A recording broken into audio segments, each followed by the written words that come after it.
നമസ്കാരം, എല്ലാവർക്കും ഓഡിയോസിൻ്റെ പുതിയൊരു അധ്യായത്തിലേക്ക് സ്വാഗതം. ഇന്ന് പരിചയപ്പെടുത്താൻ ഉദ്ദേശിക്കുന്ന ഒരു 5.1 ആംപ്ലിഫയർ ആണ്. അപ്പോൾ അത് ജിടെക്കിൻ്റെ കളർ ഡിസ്പ്ലേ ഉള്ള റിമോട്ട് കിറ്റ് വെച്ചിട്ട് ചെയ്ത ഒരു 5.1 ആംപ്ലിഫയർ ആണ്.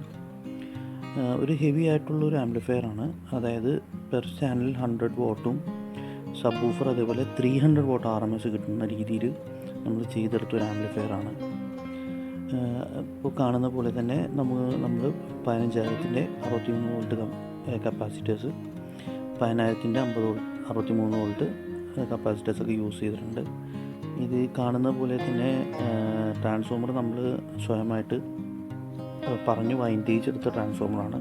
കറക്റ്റ് ആംബിയർ കിട്ടാൻ വേണ്ടി, അതായത് 10 ആംബിയറോളം സൈഡ് ചാനലിന് വേണ്ടിയും 10 ആംബിയറോളം സബ് വൂഫറിന് വേണ്ടിയിട്ടുമാണ് വൈൻഡേജ് എടുത്തേക്കണേ. യാതൊരുവിധ ആംബിയർ ഡ്രോപ്പ് ഇല്ലാതെ പക്ക ആയിട്ട് കിട്ടും.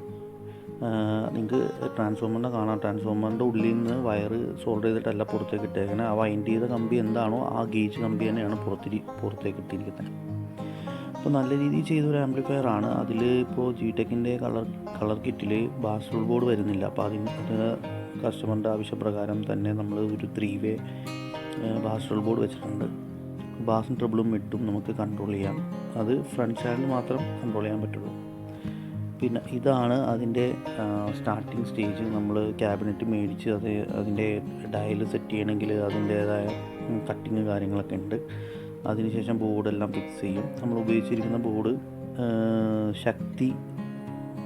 ശക്തിയുടെ 5 ചാനൽ ബോർഡാണ്. ഇതേപോലെ സോഫ്റ്റ് ആർട്ടർ ഉണ്ട്, സ്പീക്കർ പ്രൊട്ടക്ഷൻ ഉണ്ട്, പിന്നെ അതേപോലെ തന്നെ ഗോൾഡ് പ്ലേറ്റഡ് ബനാന സോക്കറ്റ്സ് ആണ് നമ്മൾ സ്പീക്കേഴ്സ് കണക്ട് ചെയ്യാൻ വേണ്ടി ഉപയോഗിച്ചിരിക്കുന്നത്.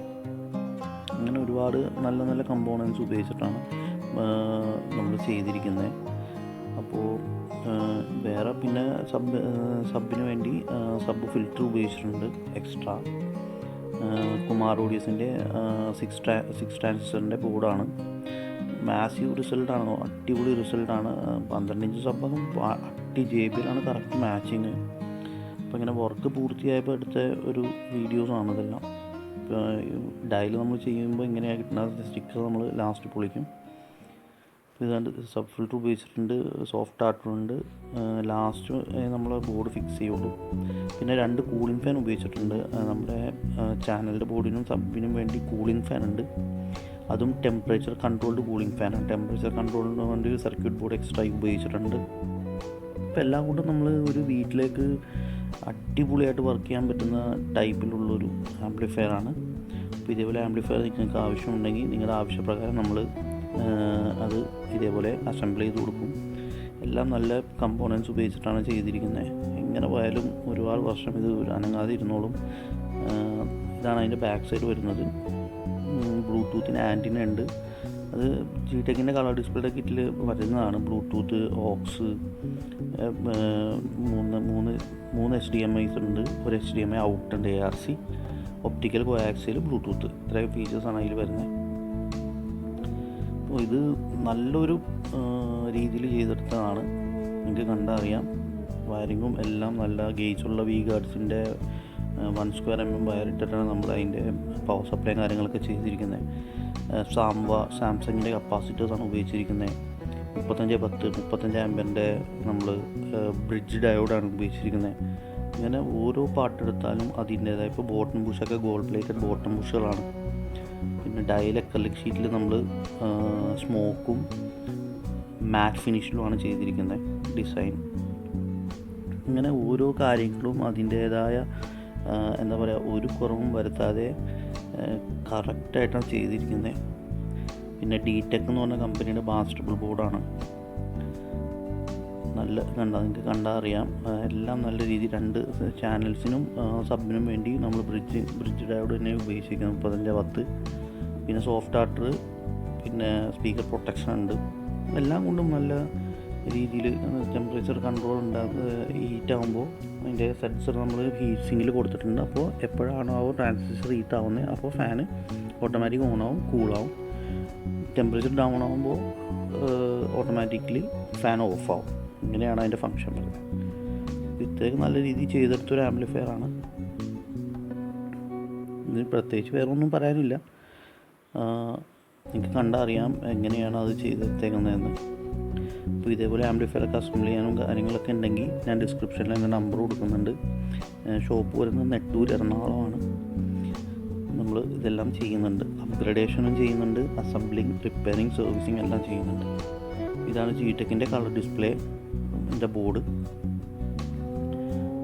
നല്ലൊരു ഒറിജിനൽ ഡോൾബി DTS ഒക്കെ സപ്പോർട്ട് ചെയ്യുന്ന ബോർഡാണ്.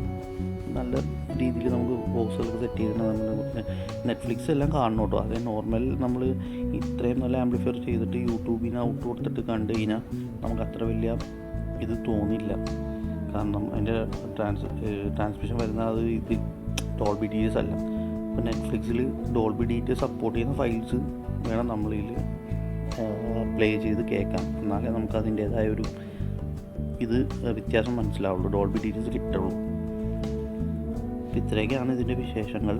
പിന്നെ UPSൻ്റെ 3 പിൻ സോക്കറ്റ്സ് വിത്ത് AC വിത്ത് ഫ്യൂസ് അടങ്ങുന്നതാണ് AC കോട്ടും ഉപയോഗിച്ചിരിക്കുന്നത്. ബനാന സോക്കറ്റ്സ് എല്ലാം ഗോൾഡ് പ്ലേറ്റഡ് ഇതാണ് ഉപയോഗിച്ചിരിക്കുന്നത്. HDMI ഔട്ട് ഉണ്ട്. ഞാൻ നേരത്തെ പറഞ്ഞ പോലെ 3 HDMI ഇൻപുട്ട്, ഒരു ഔട്ട്, കോയാക്സിയൽ ഒപ്റ്റിക്കൽ, പിന്നെ ഒരു ഓക്സ് ഇൻപുട്ടും ഉണ്ട്. ഇത്രയൊക്കെയാണ് ഇതിൻ്റെ ഇൻപുട്ട് സ്റ്റേജുകൾ. ഔട്ട്പുട്ട് സ്പീക്കറുണ്ട്. പിന്നെ നമ്മൾ ഇതിൽ ഉപയോഗിച്ചിരിക്കുന്ന 12 ഇഞ്ച് ഉള്ള പൈനീറിൻ്റെ ചാമ്പ്യൻ സീരീസാണ്. 500 watt RMS ഉള്ള ചാമ്പ്യൻ സീരീസ് ഉപയോഗിച്ചിരിക്കുന്നത്. ഇതേപോലെ തിയേറ്റർ സ്റ്റൈൽ ബോക്സുകളാണ് നമ്മൾ സെൻറ്ററും റിയറും ഫ്രണ്ടിനും ഉപയോഗിച്ചിരിക്കുന്നത്. 6 ഇഞ്ചും 3 ഇഞ്ച് ട്യൂട്ടേഴ്സുമാണ് അതിൽ ഇരിക്കുന്നത്. ആഫ്റ്റർ ഓൾ ഇതെല്ലാം ചെയ്തേക്കുള്ള ഫിനിഷാണത്. ബോക്സുകൾ ഞാൻ നേരത്തെ പറഞ്ഞ 6 ഇഞ്ച് 6+3 ഇഞ്ച് ട്യൂട്ടർ.